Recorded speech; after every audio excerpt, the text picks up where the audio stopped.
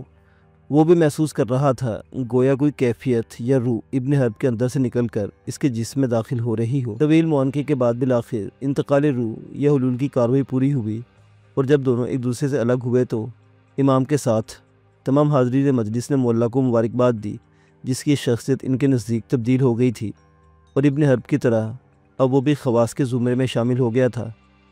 مولا کو یہ سارا معاملہ بے حد عجیب لگا، لیکن کرامتہ کی باطنی اصطلاح میں اب وہ ابن حرب کا ہمزاد بن گیا تھا۔ صحرائی مسکن میں اس کے حلول کا چرچا ہوا، اور بادِ نشین، جن میں زیادہ تعداد شتر سواروں کی تھی، یہ جان کر بڑے خوش ہوئے کہ مولا بنیادی طور پر ایک تربیت یافتہ شتر سوار افسر ہے اور اب صحرائی شتر سواروں کا سالار بننے والا ہے۔ اس واقعے پر ابھی تیسرے دن کا سورج غروب نہیں ہوا تھا کہ اچانک عریش کی سرائیدار سلیمان بن عامر کی آمد کا غل اٹھا۔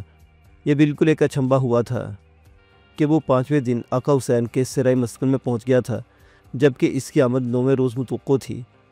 سرائی قاصد کے علاوہ سلیمان بن عامر کا غلام منصور بھی ساتھ آیا تھا۔ قاصد کی زبانی معلوم ہوا کہ اب اس نے ہجر کا علاقہ عبور نہیں کیا تھا کہ سلیمان بن عامر کو منصور کے ہمراہ آتے دیکھ لیا اور اس کے غیر متوقع طور پر راستے ہی میں مل گیا اور اس کو ایک معجزہ سمجھا۔ سلیمان بن عامر دراصل آقا حسینی کے صحرائی مسکن کی طرف ایک ضروری اطلاع لے کر آ رہا تھا کہ راستے میں قاصد سے مدبھیڑ ہو گئی۔ اس طرح 9 یوم کے بجائے وہ 5ویں دن وہاں پہنچ گیا۔ عقیدہ پرست کہنے لگے کہ امام کی روحانی قوت اسے کھینچ لائی ہے۔ آقا حسین کے صحرائی مسکن میں سلیمان بن عامر کو پرجوش استقبال کیا گیا اور اس کی قبل از وقت آمد کو نیک پھل سمجھا گیا۔ اس نے پہلے امام یحییٰ ابو القاسم کی حاضری دی، آقا حسین کو سلام کیا، پھر مہمان سرا میں شہزادی نجم اور ابن حرب سے ملا۔ شہزادی نے اس کی طلبی کا مقصد بھی بتا دیا کہ شام پر بڑے اور فیصلہ کن حملے کے لیے اس کی رائے مطلوب ہے۔ اسی شام امام بارگاہ میں وہ خاص مجلس پھر منعقد ہوئی جو سلیمان بن عامر کے لیے ملتوی کر دی گئی تھی۔ وہ اس مجلس میں مولا کو دیکھ کر حیران رہ گیا۔ خود مولا بھی اس سے آنکھیں چار کرتے ہوئے ہچکچا بلکہ گھبرا سا رہا تھا۔ عریش کی کارواں سرائے میں وہ سردار مالک اور ایک ساتھی سمیت ابن حرب کو ہلاک کرنے کی سازش میں گرفتار ہوا اور فسطاط کے سفر کا مقصد ظاہر کر دینے پر رہا کر دیا گیا تھا۔ اس نے بنو کلیس پر عباسی لشکر کے حملے کی اطلاع بھی دی جو حرف بحرف صحیح نکلی۔ سلیمان یہ بھی سن چکا تھا کہ بنی کلب میں پہنچ کر جیسے بطور مہمان ٹھہرایا گیا تھا، اس کے اندر ایک اہم تبدیلی رونما ہوئی اور دربار دمشق میں شہزادی نجم اللیل کے ایلچی کی حیثیت سے خدمت انجام دینے کے بعد وہ جماعت میں شامل کر لیا گیا تھا۔ یہاں تک تو سب ٹھیک تھا، لیکن امام کی مجلس شروع میں زمرہ خاصی کے لوگ شریک ہو سکتے تھے۔ جب اسے پتہ چلا کہ شہزادی نجم نے مولا کو عبد خاص بنا لیا ہے اور ابن حرب نے اخوان الصفا کی موجودگی میں خود اس کے اندر منتقل کر دیا ہے اور وہ اس کا مصنع ہے، تو سلیمان پر ایک عجیب سی کیفیت گزر گئی۔ اس کے نزدیک یہ ایک طرفہ واقعہ تھا، لیکن سب کچھ اسی طرح پیش آیا تھا جس طرح اسے بتایا گیا۔ اس دنیا میں کبھی کبھی ناقابل یقین باتوں کو تسلیم کیا جاتا ہے، اور یہ بات بھی اس کے ذہن میں حیرت کا ایک شگاف ڈال رہی تھی۔ مجلس کی کارروائی شروع ہوئی تو یحییٰ قرمتی نے شام پر صحرائی لشکر کی یلغار کے منصوبے کی تفصیل دوبارہ بیان کی اور ذکری قرمت کی جانب سے اس کڑی ساتھ کا ذکر کیا جس پر شہزادی نجم نے امام کو جنگ میں شریک نہ ہونے کا مشورہ دیا تھا، جبکہ قرمتی کے بقول جنگ کی کامیابی کا انحصار میدان جنگ میں اس کی موجودگی پر تھا، اور وہ قبائلی سردار اور ان کے تمام نائبوں کو آگاہ کر چکا تھا کہ اپنے بھائیوں اور اخوان الصفا کے ساتھ جنگ میں خود شریک ہوگا۔ آقا حسین، علی کرمتی اور عیسیٰ بن مہرویہ نے مجلس کو بتایا کہ جب امام جنگ کے لیے جائیں گے تو وہ ان کے ساتھ شریک ہوں گے۔ اب فیصلہ بوڑھے سلیمان کی مرضی پر ہونے والا تھا کہ وہ اس معاملے میں کیا رائے دیتا ہے اور کون سا راستہ نکالتا ہے۔ فلسطینی سرائے دار کو جو کچھ کہنا تھا وہ غالباً اس نے پہلے ہی سوچ لیا تھا۔ پھر فیصلہ کن انداز میں کہنے لگا، امام نے جو کہا ہے کہ جنگ میں کامیابی کا انحصار میدان جنگ میں ان کی موجودگی پر ہے تو بالکل درست ہے۔ بڑی اور کامیاب جنگیں اکثر بڑے رہنماؤں کی موجودگی میں لڑی گئی ہیں، اس لیے کہ ان کا خود شریک جنگ ہونا ضروری ہے۔ اس میں خطرہ بھی نظر نہیں آتا۔ وہ مصری سپاہ جو شامی فوج کی مدد کے دمشق بھیجی گئی تھی واپس چلی گئی ہے اور شاید دوبارہ تفج بن جوف کی کومک کے لیے آ سکے، کیونکہ طلوع لشکروں میں بے اطمینانی پائی جاتی ہے اور فوج دو حصوں میں تقسیم ہو چکی ہے۔ اس صورت میں کوئی بھی حکمران اپنے وفادار فوج کو دارالحکومت سے باہر بھیج نہیں سکتا۔ یہی اہم اطلاع پہنچانے کے لیے خود عریش سے روانہ ہوا تھا۔ امام جنگ میں شریک ہونا صحرائی بہادروں کی ہمت بڑھانے اور کامیابی حاصل کرنے کا ذریعہ ہوگا۔ البتہ قرمت نے کڑی ساعت کی خبر دی ہے تو اسے بھی نظر انداز نہیں کیا جا سکتا۔ کبھی کبھی فتح کی تحریر فاتح کے اپنے خون سے لکھی جاتی ہے اور جنگ میں اس کا بھی بہت نقصان ہوتا ہے۔ بڑے بڑے نامی گرامی آدمی مارے جاتے ہیں۔ اس اندیشے کے پیش نظر امام کے بھائیوں اور خاص طور سے آقا حسین کا ان کے ساتھ جنگ میں جانا مناسب نہیں ہوگا۔ وہ شیخ الجماعہ اور نائب امام ہے۔ امام اور نائب امام کا بیک وقت ایک خطرے کا سامنا کرنا مصلحت اور اصول سیاست کے خلاف ہے۔ میری رائے میں صرف امام لشکروں کا جوش بڑھانے کے لیے جنگ میں شریک ہوں، لیکن سیدی حسین کو اپنے عیسیٰ بن مہرویہ اور مطوب بن نور کے ساتھ صحرائی مسکن ہی میں قیام کرنا چاہیے، اس لیے کہ نائب اپنے امام کا ظہور ثانی ہوتا اور مشکل وقت میں لوگوں کی رہنمائی کرتا ہے۔ تو یہ ہے میری رائے اور یہ ہے میرا مشورہ۔ بے شک بعض فیصلے قسمت پر چھوڑ دیے جاتے ہیں کہ جو ہوگا دیکھا جائے گا، لیکن یہ فیصلہ صرف قسمت پر چھوڑنے والا نہیں۔ انسان کو عقل اس لیے دی گئی ہے کہ وہ اس کی روشنی میں خود فیصلے کرے، اور انسان کے اپنے فیصلے ہی اس کی ناکامی اور کامیابی کی راہیں ہموار کرتے ہیں۔ یہ کہہ کر سلیمان بن عامر خاموش ہو گیا اور تمام حاضرین مجلس محسوس کرنے لگے کہ اس کی رائے کی حکمت میں وہ روشنی ہے جو رستوں پر بکھر جاتی ہے اور مسافر اس سے رہنمائی حاصل کرتے ہیں۔ اس روشنی میں انہیں ایک راستہ نظر آ گیا تھا۔ یحییٰ قرمتی نے اس کی رائے سے اتفاق کیا کہ آقا حسین کو جنگ میں شریک نہیں ہونا چاہیے۔ وہ نائب امام یا ظہور ثانی ہے اور اس کا امام کے ساتھ میدان جنگ میں جانا مصلحت اور سیاست کے خلاف ہے۔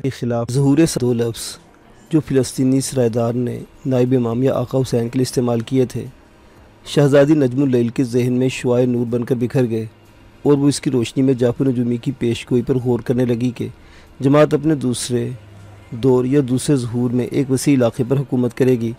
گویا وہ حکومت آقا حسین کے دور میں قائم ہونے والی تھی، مگر دوسرے ظہور سے قبل جماعت پر آنے والی تباہی کو نجم نے اس کڑی ساز سے تعبیر کیا جو شام کی جنگ میں جماعت یا پھر یحییٰ قرمتی پر گزرنے والی تھی، اور جو کچھ ہونے والا تھا وہ بہرحال جعفر کے علم نجوم اور قرمت کی روحانی رسائی کے مطابق تقدیر کا ایک لکھا ہوا فیصلہ تھا جو تبدیل نہیں ہو سکتا تھا، اور وہ فیصلہ تکلیف دہ تھا۔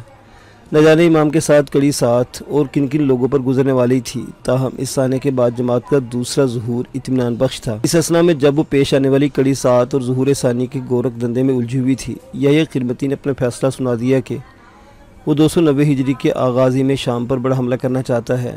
اس سے شہزادی نجم اور ابن حرب کو چاہیے کہ وہ یہاں سے واپس جاتے ہی صحرا کا دورہ کریں، قبائلی سرداروں اور ان کے نائبوں کو بڑی جنگ کی دعوت دیں، جس کے نتیجے میں بڑی غنیمت ہاتھ آئے گی، اور شہزادی نجم اپنے غلام کو، جب اس کے شوہر ابن حرب کا مثنیٰ ہے، شتر سوار دستوں کا سالار مقرر کرنا چاہتی ہے تو مقرر کر دے، تاکہ وہ انہیں حملے اور جنگ کی مناسب تربیت دے سکے۔ نیا سال شروع ہونے میں تقریباً 8 ماہ باقی ہیں۔ اس عرصے میں جنگ کی پوری تیاری کر لینا چاہیے۔ صحرا کا انقلاب شام کے قلعوں سے ٹکرانے والا ہے اور کرامتہ کے لیے ان قلعوں کے دروازے توڑے جائیں گے۔ اس فیصلے کے ساتھ ہی مجلس ختم ہو گئی۔ اب شہزادی نجم اور ابن حرب کو اپنے بدرقے کے ہمراہ جلد بنی قلب میں پہنچنا اور وہاں سے صحرائی قبائل کی طرف روانہ ہونا تھا تاکہ انہیں ایک بڑی جنگ کے لیے تیار کر سکیں۔ شہزادی نے وہیں اعلان کر دیا کہ اس کا غلام معلّہ جنگ میں ابن حرب کا نائب اور شتر سوار دستوں کا سپہ سالار ہوگا۔ جب وہ امام بارگاہ سے نکلی، اس نے امام سے سردار نعمان کے لیے بھی ایک نامہ حاصل کر لیا تاکہ وہ فاقہہ کو معلّہ کے عقد میں دے دے، جو ابن حرب کا مثنیٰ، اس کا نائب اور شہزادی نجم کا عبد خاص ہے۔ دوسرے روز صبح کاذب کے اندھیرے میں شہزادی کا قافلہ بنی کلب کی جانب روانہ ہو گیا۔